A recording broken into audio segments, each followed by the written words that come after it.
Vamos a dar inicio a otra clase más de cartas pastorales. Lo vamos a hacer diciendo en el nombre del Padre, del Hijo, del Espíritu Santo. Amén. Señor Jesús, camino, verdad y vida, presente la palabra que vamos a leer y a meditar. Envía tu Espíritu Santo para que nos enseñe y sugiera la sublime ciencia de tu amor. Según el Espíritu de la Iglesia y del apóstol Pablo, estamos dispuestos a transformar nuestra mente y nuestro corazón. Según lo que haga brotar entre nosotros, en tu compañía, comenzamos esta lectura. Amén. Amén. Vamos a dar inicio por qué se llaman pastorales, ¿no? Desde hace tiempo se viene llamando a estas tres cartas pastorales, tomando de metáfora del cuidado pastoril de los rebaños y aplicándola al pastoreo de la comunidad cristiana. Es un nombre que recoge una de las imágenes más conocidas de Jesús en el Evangelio del Buen Pastor. Contexto histórico. El trasfondo histórico de estas epístolas pastorales se supone que la primera de Timoteo y Tito fueron escritas durante el tiempo de libertad entre los primeros y el segundo encarcelamiento en Roma, posiblemente de Macedonia, y que la segunda de Timoteo fue escrita desde Roma, poco antes de la muerte de Pablo. Recordemos que Tito era encargado de Creta. ¿Quién era Timoteo? Timoteo era oriundo de Listra, una provincia romana de Galacia. Era un siervo de Cristo que conoció al Señor en su juventud, habiendo sido expuesto a las Sagradas Escrituras. Él era hijo de padre griego y de madre judía, y fue criado con su madre Eunice y su abuela Loida, judía devota, que se convirtieron al Señor. El nombre de Timoteo, recibido de su madre, significa uno que honra a Dios. Timoteo fue para Pablo un hijo amado, un discípulo, un amigo, un compañero de milicia y un colaborador en la obra para el resto de la vida del apóstol Pablo. Ministro con Pablo en Berea, Atenas y Corintio. Acompañó a Pablo en Jerusalén. Estaba con Pablo en su primer encarcelamiento en Roma y fue a Filipos, Corintio, Tesalónica. Pablo enviaba muchas veces a Timoteo como su representante. Pablo fue quien llevó a Timoteo al conocimiento del Señor Jesucristo durante su ministerio en Listra, en su primer viaje misionero. Cuando Pablo se visitó Listra en su segundo viaje misionero, escogió a Timoteo para que lo acompañe. Timoteo sirvió como pastor en Éfeso al momento que Pablo le escribe su primera epístola pastoral. De acuerdo a Hebreos, Timoteo fue encarcelado en algún lugar y luego fue libertado. Introducción. La carta dirigida a Timoteo y a Tito forman un grupo homogéneo dentro de la colección de los escritos paulinos. Su destinatario eran dos colaboradores íntimos de Pablo que necesitaban directivas concretas sobre la organización y el gobierno de la comunidad que él les había confiado, por lo cual recibe el título Cartas Pastorales. Esto hace presumir que no fue él mismo quien les dio su forma literaria, sino que fueron redactadas por algunos de sus discípulos. Primera de Timoteo. La carta a Timoteo contiene una serie de recomendaciones prácticas sobre las necesidades de conservar, transmitir con fidelidad la tradición apostólica, sobre los criterios que deben seguir la elección sobre los ministerios de la comunidad y acerca de las obligaciones de Timoteo con respecto a las diversas categorías de fieles. ancianos, jóvenes, presbíteros, viudas, esclavos. En particular, Pablo inculca a sus discípulos la necesidad de combatir a los que enseñan doctrinas extrañas y los exhorta a practicar la piedad y el desinterés pastoral para mantenerse sin mancha e irreprensible hasta la manifestación de nuestro Señor Jesucristo. Estructura. Aquí Pablo saluda, ¿no? Empieza con un saludo inicial y en particular a Timoteo, algo tan especial, y él le dice: Pablo, apóstol de Jesucristo por mandato de Dios. Saludo a Timoteo, su verdadero hijo de la fe. Te deseo la gracia de la misericordia y la paz que procede de Dios, Padre, y de Cristo Jesús, Maestro. Acá Pablo siempre, en varias ocasiones, nombra a Jesús algo muy particular, siempre diciéndole Cristo Jesús, Maestro, Señor, ¿no? La segunda es los falsos maestros. Estas cosas no hacen más que provocar discusiones inútiles, en lugar de servir el designio de Dios, fundado sobre la fe.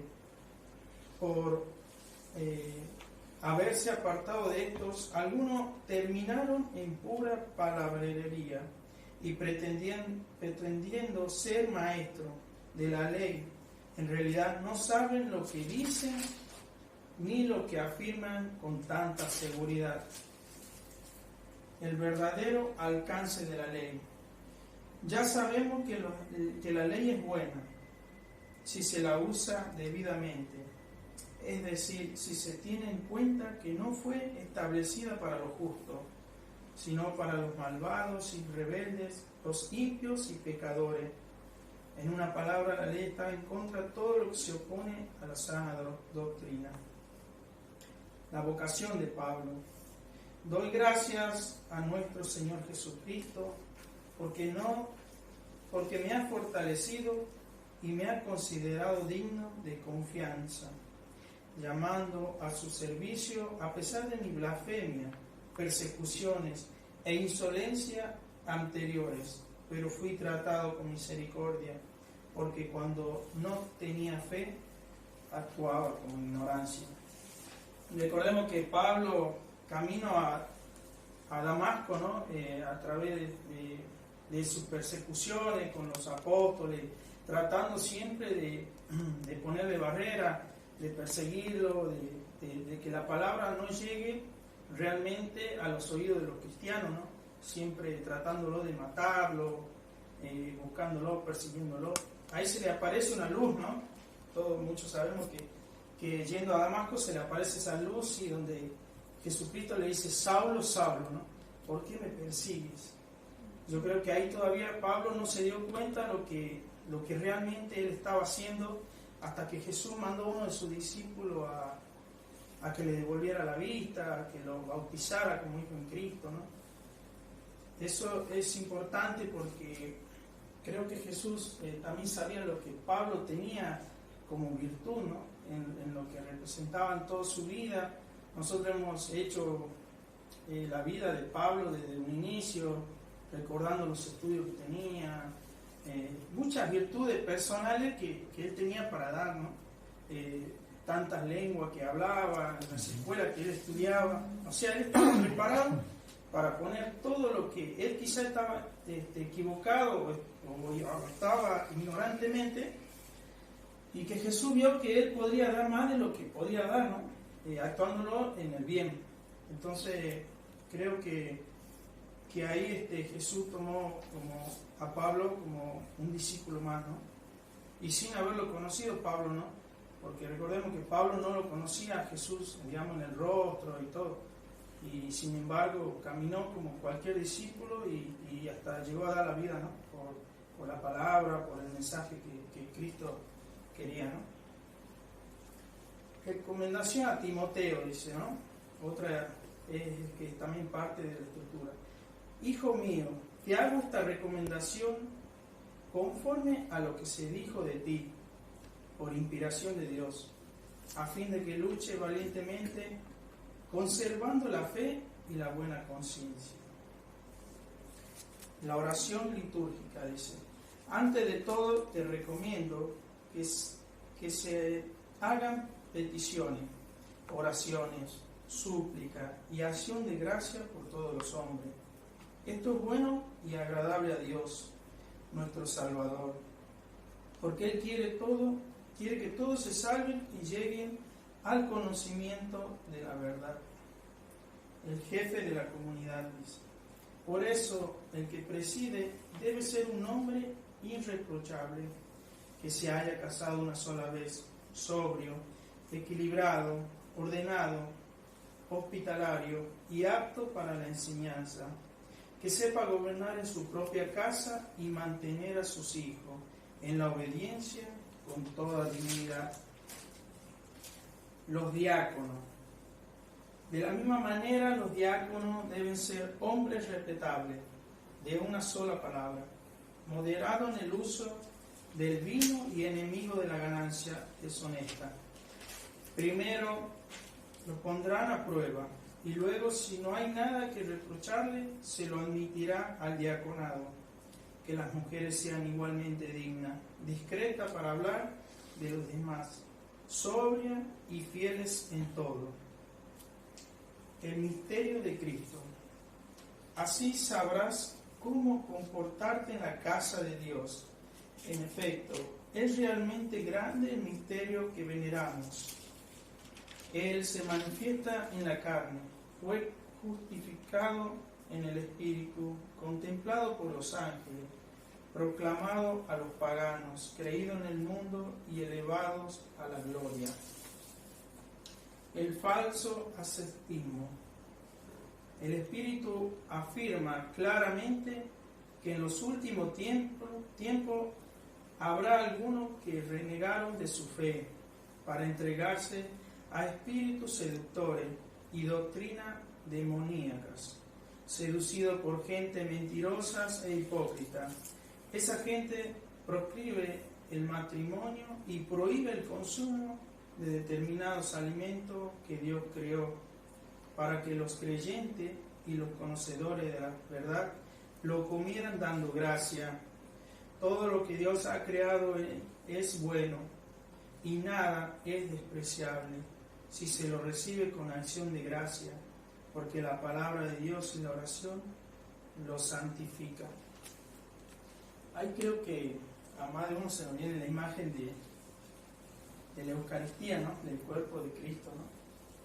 Eso siempre entra, me parece, no en nosotros, pero en distintas religiones, ¿no? Que entra en esa quizás juego, ¿viste? Que por qué hacen eso, que por qué esto, que por qué. Siempre escucho, a mí me pasa que a veces escucho que ponen en discusión algo que Dios creó, ¿no? Acá mismo lo dice, todo lo que Dios ha creado es bueno. Y Él justamente dijo, coman mi pan, coman mi cuerpo. Este es el cuerpo que será entregado por cada uno de ustedes para obtener el perdón del pecado. Y si realmente, si ya la palabra de Dios lo santifica, ¿por qué no es bueno también? ¿No? Entonces, por ahí me pasa que en muchas ocasiones entra, ¿no? Más de uno debe saber que por ahí entra en discusión el cuerpo de Cristo. Es increíble, pero he escuchado muchas veces que por qué hacen eso, que por qué. Y la verdad que acá Pablo ya en ese tiempo lo decía, ¿no? El tiempo quizá cambia, ha pasado mucho tiempo, pero la gente ha cambiado poco en lo que respeta, ¿no? Entonces creo que como cristianos, si realmente después del bautismo o de la comunión o de la confirmación hubiésemos tomado esta carta como ejemplo, yo creo que yo en lo personal hubiese aprendido muchísimo, porque acá están, como te digo, las recomendaciones para ser un buen cristiano, ¿no? Obrar bien, comportarse bien, ser buen hermano, hablar bien con los hermanos, tener un buen diálogo. Entonces, yo creo que son muy importantes para los que estamos aquí y los que, bueno, nos pueden poder escuchar. tomar estas dos cartas como también parte de la Biblia, ¿no? La exhortación a la piedad. Si explica esto a los hermanos, serás un buen servidor de Cristo. Rechaza esos mitos ridículos, esos cuentos de viejas y ejercítate en la piedad. Los ejercicios físicos son de poca utilidad. La piedad, en cambio, es útil para todo, porque encierra una promesa de vida al presente y al futuro, dice, ¿no? Comportamiento pastoral. Que nadie menosprecie tu juventud, dice, ¿no? Por el contrario, trata de ser modelo para los que creen en la conversación, en la conducta, en el amor, en la fe, en la pureza de vida. Si obras así, te salvarás a ti mismo y salvarás a los que te escuchan. Me pasa que cuando yo recién estaba en este inicio del camino, ¿viste? Siempre cuando veía en la iglesia o veía personas en la iglesia que iban bien o que por ahí hablaban bien y qué sé yo, se lo veía más unido, transmitían esa paz, esa tranquilidad. Yo decía, ¿por qué se transmite eso? ¿Viste? Hay personas que transmiten y bueno, justamente acá dice, ¿no? Te salvarás a ti mismo y salvarás a los que te escuchan. Yo creo que si nosotros obramos y realmente de esa manera, nos estamos salvando nosotros, pero también a aquel prójimo, ¿no? Que tratamos de transmitirle lo que Dios nos enseña a través de todo esto, lo que venimos aprendiendo. Y eso es bueno, ¿no? Porque si bien Jesús siempre es uno de los segundos mandatos, amarás a tu prójimo como a ti mismo.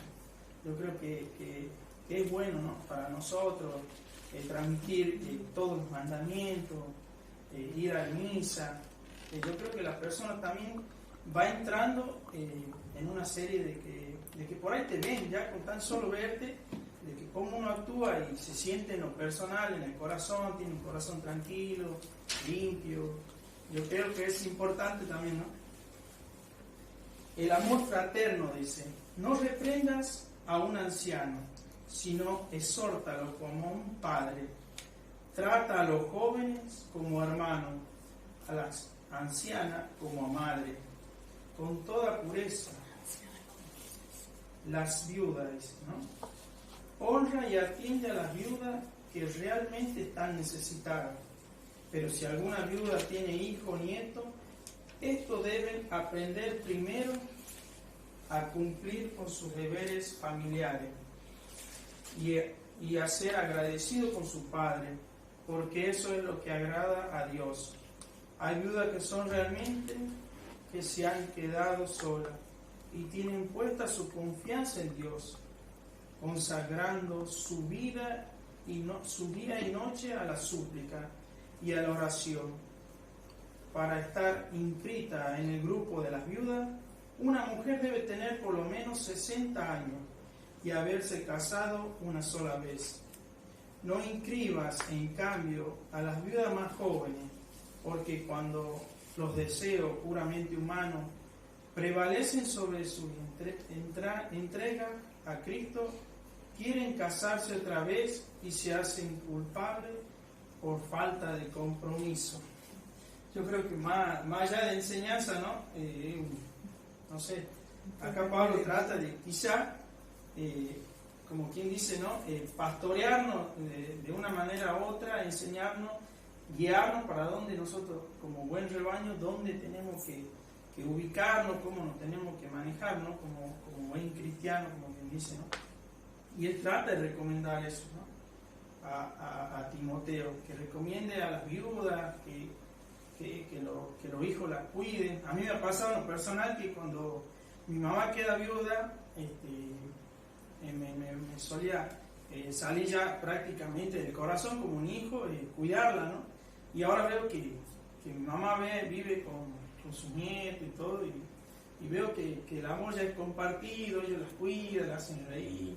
O sea, el trabajo se hace cada vez, uno que va aprendiendo todo esto, siente que es parte de lo que dice Pablo, ¿no? Entonces, sí la voy a ver, la cuido todo, pero siento que como vive con mi sobrino, también la cuidan ellos, ¿no? Toman ese rol de cuidar a su abuela, ¿no? Los presbíteros que ejercen su cargo debidamente merecen un doble reconocimiento, sobre todo los que dedican su esfuerzo a la predicación y a la enseñanza, porque dice la Escritura: no podrán bozar al buey que trilla, y también el obrero tiene derecho a su salario.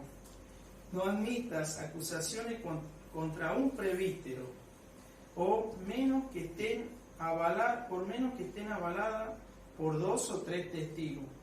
A los que incurran al pecado, repréndelo públicamente, para que sirva de escarmiento a los demás. No te apresures a imponer la mano a nadie, y no te hagas cómplice del pecado ajeno. Consérvate puro, dice, ¿no? Muchas veces nos pasa que en la familia a veces invitamos, ¿no?, un amigo, y por ahí la gente, nosotros mismos a veces caemos en ese pecado de pensar mal, de acusar a alguien, sin conocerlo, sin tener prueba. Acá Pablo justamente dice eso, ¿no? No acuses a un presbítero, o sea, a un sacerdote, ¿no? Yo creo que se juzga sin conocer a la persona. Por eso es que digo que las recomendaciones son fundamentales, porque en base a esto podemos manejarlo quizás un poco mejor en la vida cristiana, ¿no?